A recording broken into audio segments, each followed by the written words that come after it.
Fishing spot. The boat is taken out to sea to a place where fish are believed to be abundant or where there are signs of fish activity. Sola net release. The sola net is released into the deep sea in a careful manner to ensure it does not become entangled or twisted.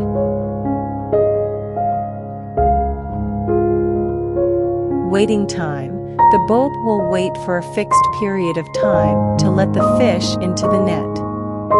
Net check. Once the waiting period has passed, the sola net will be pulled up from the seabed.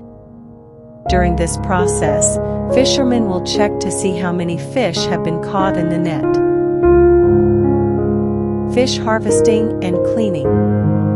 Spreading fish onto the boat. The fish caught in the sola net are carefully spread onto the boat. Cleaning. The fish is cleaned, salted, if it is dead, and prepared to be brought back to shore. Repeat the process, optional.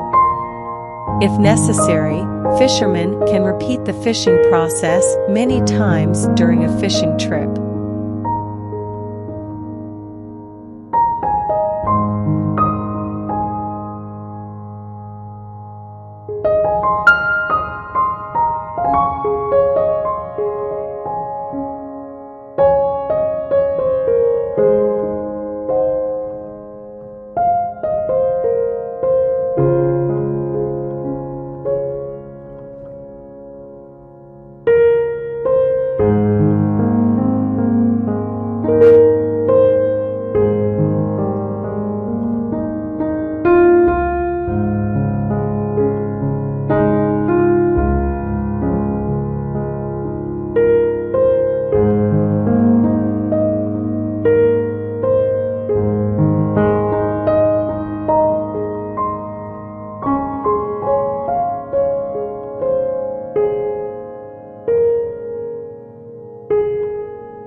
Arrival and packing.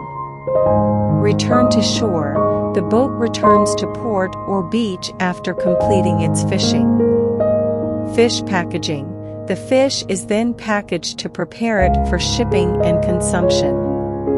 The process of catching fish using sola nets requires the dexterity and experience of fishermen to ensure that they catch fish effectively without harming the marine environment.